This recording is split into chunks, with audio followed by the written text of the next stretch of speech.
ज़िंदगी के प्रति बहुत ही पॉजिटिव रही हूँ। जब भी मेरी ज़िंदगी में कोई अपॉर्चुनिटी आती है, कुछ भी आता है, तो मैं उसके बारे में ज़रूर सोचती हूँ, उसका वेलकम करती हूँ और समझने की कोशिश करती हूँ। और अगर मुझे अच्छी लगती है तो मैं उसको अपनी लाइफ में ग्रैब कर लेती हूँ, उस पर वर्क करती हूँ पूरा जी जान लगा के। तो ये मेरा जो नज़रिया शुरू से रहा था, तो मैंने उस चीज़ को देखा, मैंने इसको समझने की कोशिश की, और जब मैंने इसको थोड़ा सा गहराई से समझा तो मुझे लगा कि वाकई यार, मुझे तो इस चीज़ के बारे में पता ही नहीं था। मैंने तो ये शब्द ही पहली बार सुना कि इस तरह का कोई बिजनेस होता है जिसमें आप चंद रुपए लगा के, चंद सैकड़े लगा के आप करोड़ों रुपए कमा सकते हो, करोड़ों रुपए। और सिर्फ इसमें कोई बड़ी इन्वेस्टमेंट नहीं, सिर्फ आपको करना क्या है, कुछ अपने अंदर चेंजेस लानी है, इंटरनल चेंजेस लानी है, कुछ अपने अंदर क्वालिटीज बिल्ड करनी है, कुछ अपनी स्किल्स डेवलप करनी है, और जो कुछ बहुत सारे आपके अंदर है थोड़ी सी और सीखनी है, और आप इसमें करोड़ों रुपया कमा सकते हो। That's amazing. जब इस चीज़ के बारे में सोचा, मुझे मज़ा आया यार। वाकई हम इस चीज़ के बारे में तो हमें कभी सुना ही नहीं, किसी ने कभी कहा ही नहीं, हमें तो पता ही नहीं कि इस तरह की चीज़ें भी होती हैं। एक मैं कहाँ, मैंने इतनी स्टडी की, मेरे पापा कहाँ सारा दिन खेतों में काम करते हैं, धूप में, बारिश में और ठंड में इतना काम करते हैं, और फिर जाके थोड़े से पैसे कमाते हैं। देन उसके बाद मेरे भाई जॉब में है, मैं अपनी इतनी हार्डली प्राइवेट जॉब करती थी, और उसके बाद मैंने गवर्नमेंट जॉब, इतना हार्डली, और फिर भी मैंने कभी जो है वो लाखों रुपए इकट्ठे नहीं देखे। तो एक ऐसा सिस्टम जिसमें हम इतना पैसा कमा सकते हैं सिर्फ अपनी स्किल्स को डेवलप करके, और उसमें हमें कोई हार्ड वर्क नहीं करना, हमें कोई धूप में नहीं सड़ना, हमें कोई ठंड में नहीं जाना, अपने टाइम के अकॉर्डिंग, फ्लेक्सिबिलिटी के अकॉर्डिंग, शेड्यूल के अकॉर्डिंग हम हल्का हल्का काम करके भी हम इसमें इतना सारा पैसा कमा सकते हैं। और सबसे बड़ी बात है कि मैं टीचिंग लाइन में थी, तो मुझे लगा कि ये इससे आसान काम तो कोई और हो ही नहीं सकता, क्योंकि ये ऐसा काम है जिसमें हम सर्व भी करते हैं और अर्न भी करते हैं। क्योंकि आज के टाइम में सबसे ज़्यादा भलाई का काम है लोगों को पढ़ाना, लोगों को जागरूक करना, अवेयर करना। क्योंकि आज हमारी सोसाइटी में सबसे ज़्यादा ज़रूरत है अवेयरनेस की। सब कुछ हमारे पास है, लेकिन लोगों के पास अवेयरनेस नहीं है। आज हमारे स्टूडेंट, पढ़े लिखे स्टूडेंट हमारे बेरोजगार घूम रहे हैं, इसलिए नहीं कि उनके पास एजुकेशन नहीं है, इसलिए कि उनके पास अवेयरनेस नहीं है, इसके कारण घूम रहे हैं। क्योंकि वो उनके माइंड में एक जो बनी बनाई जो सोच है ना, बनी बनाई सोच है कि अगर हमने बीएड कर ली है, अगर हम टीचिंग कर ली है तो हमें टीचर ही बनना है, अगर हमने जो है वो कंप्यूटर का कोई कोर्स कर लिया तो हमने कंप्यूटर का ही काम करना है, अगर हमने कोई इंजीनियरिंग कर ली है तो हमने इंजीनियरिंग का ही काम करना है। एक सोच है ना, अगर हमने जो चीज़ शुरू से हम जिसके सोचते आ रहे हैं। लेकिन आप ये सोचिए कि इस दुनिया में आपके लिए बहुत सारी चीज़ें हैं जो आपके लिए वर्क कर रही हैं। अगर मान लीजिए आप टीचिंग में उस लेवल को अचीव नहीं कर पा रहे, तो आप अपने जो है थोड़ा सा नज़रिए को चेंज करके अवेयरनेस को बढ़ाइए और देखिए क्या क्या चीज़ें मेरे पास और हो सकती हैं जिनसे मैं अपनी ज़िंदगी में सक्सेसफुल हो सकता हूँ। तो इसलिए मुझे लगा कि ये काम मेरे साथ बहुत मुझे सूट करने वाला है, क्योंकि मैं एक एजुकेट तो पहले मैं लोगों को कर ही रही थी, बच्चों को मैं पढ़ा तो रही थी, लेकिन जिस तरह से मुझे पढ़ाया गया था उसी तरह से मैं आगे पढ़ा रही थी कि बच्चों पढ़े लिखो और अच्छी सी नौकरी करके बहुत बड़े अमीर बन जाओ। यही मुझे मेरे टीचर्स ने पढ़ाया था। और मेरे हस्बैंड ने मुझे एक बात बताई, कहते आपको यही बात आपको स्कूल में पढ़ाई गई कि बच्चों पढ़े लिखो, अच्छे नंबर लो और अच्छी सी नौकरी, बड़ी सी नौकरी करो और बड़े से अमीर हो जाओ। मैंने कहा बिल्कुल पढ़ाई गई। कहते यही बात आप पढ़ा रही? मैंने कहा बिल्कुल पढ़ा रही। कहते यही बात आपको आपके पेरेंट्स ने बताई? मैंने कहा बिल्कुल बताई। कहते रिश्तेदार ने बताई? मैंने कहा बिल्कुल बताई। तो कहते मुझे आप ये बताओ जिन ने आपको ये बात बताई उन सब का नाम लिखो और बताओ कि वो कितने अमीर हुए, कितने अमीर हुए, कितने बड़ी बड़ी गाड़ियां उनके पास हैं, कितने बड़े बड़े उन्होंने घर खरीद लिए, कितने की बड़ी बड़ी उन्होंने प्रॉपर्टी बना ली। और अपने टीचर्स का नाम लिखो जिन्होंने आपको ये सब बताया, क्योंकि आप तो अभी इन्होंने आप स्टार्ट किया ना, आप अभी वही बच्चों को बोल रहे हो। तो आप ये बताओ कि उन्होंने कितनी प्रॉपर्टी बना ली टीचिंग करके, कितनी बड़ी बड़ी बिल्डिंगें खड़ी कर ली और कितनी उनकी इनकम है, ये बताओ। कहते उनकी भी छोड़ो, आप ये बता रहे हो ना, आपको भी तो 5-6 साल हो गए टीचिंग करते हुए। आप अपना बताओ कि आप कितने अमीर हो गए जो आगे वही बच्चों को गाइड कर रहे कि बच्चों पढ़ो लिखो और बहुत अमीर बन जाओ। तो मेरा दिमाग हिल गया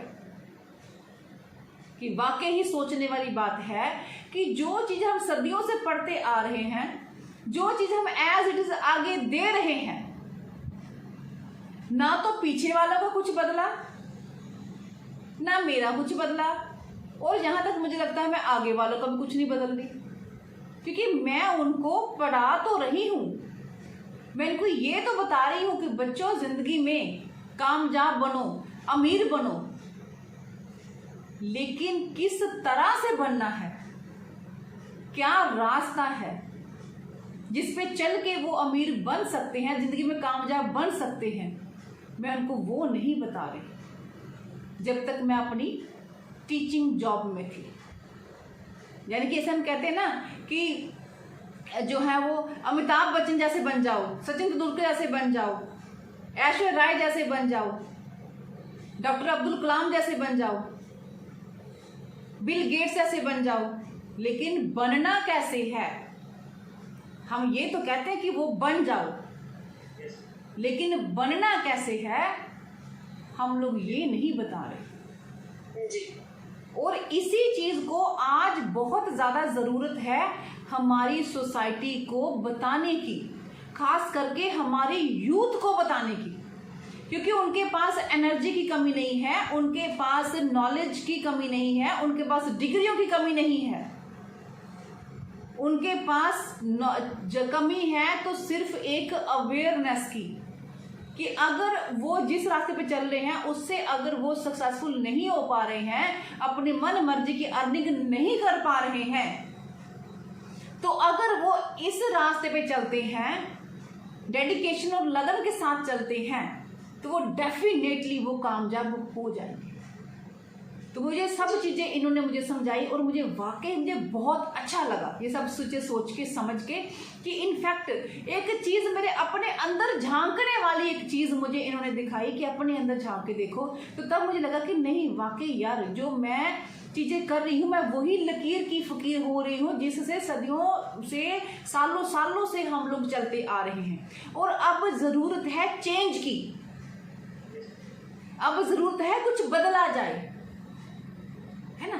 और उस बदलाव के लिए जरूरी है कि मैं कुछ अपने आप ऐसा करूं और मैं दूसरों को भी बताऊं कि भाई इस तरह से हम करके हम कामयाब हो सकते हैं।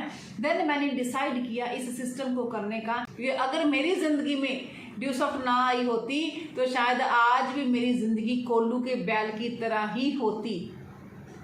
सुबह 6-5 बजे उठना, 6 बजे उठना, खाना बनाना, फटाफट से नहाना, रात दोपहर का खाना पैक करना और भाग जाना, बसों में धक्के खाना और फिर शाम को वापस आना, बसों में गर्मी में मरते हुए सारा दिन से परेशान होके किच किच किच किच बच्चों की सुन के, स्टाफ की सुन के, जो बस में धक्के खाते हुए वापस आना, पसीने से लथपथ वापस आना और आके फिर ढेर बर्तनों का लगा होता, कपड़े धोने वाले होते, सारा परिवार मेरे वेट कर रहा होता कब बहू रानी आए और कब हमें चाय पिलाए, और मैं फिर आते ही किचन में भाग जाती और मेरी जिंदगी फिर बर्तन, फिर कपड़े, फिर रात का खाना, फिर बच्चों की किच किच, बच्चों की पिटाई, घर वाले से लड़ाई और फिर थक हार के सुबह की तैयारी करके सो जाना और सुबह उठ के फिर वही चीजें करते रहना। इसे कहते हैं कोल्लू के बैल वाली जिंदगी, है ना। वो वही वही घूमता रहता है और वही मेरी जिंदगी होती। थैंक गॉड कि मुझे उस जिंदगी से मेरे पति ने मुझे बचा लिया। थैंक गॉड कि मेरी जिंदगी में सुशील अत्री आए। थैंक गॉड कि सुशील अत्री जी ने मुझे ड्यूसॉफ्ट बताई, और थैंक गॉड ऋषि सहदेव जी का जिन्होंने इतना खूबसूरत सिस्टम बनाया जिसमें जो जो चीजें मैं सोचती थी वो सब चीजें मैं हासिल कर पाई। तो इसलिए माय डियर फ्रेंड्स, आप सभी भी देखिए, जो जो चीज़ें आप सोचते हैं वो सब कुछ जहाँ पे आपको मिलेगा, लेकिन बात यह है कि फाइनल डिसीजन तो आप लोगों को करना है, क्योंकि चीज़ें तब तक वर्क नहीं करेंगी जब तक आप वर्क नहीं करोगे।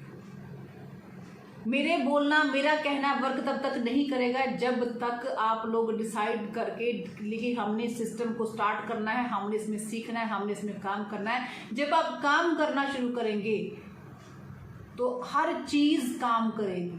जब आपके अंदर कुछ पाने की लालसा होगी, आपके अंदर कुछ करने की लालसा होगी, आपके अंदर सेल्फ आइडेंटिटी बनाने की लालसा होगी, बच्चों को बेटर जिंदगी देने की लालसा होगी, एक लग्जरी लाइफ की लालसा होगी, तो हर चीज़ आपके लिए वर्क करेगी, हर चीज़ वर्क करेगी। कहते हैं ना कि जब किसी चीज़ को आप शिद्दत से चाहते हो तो पूरी कायनात उसको पाने के लिए आपकी मदद करती है। तो बात वही है।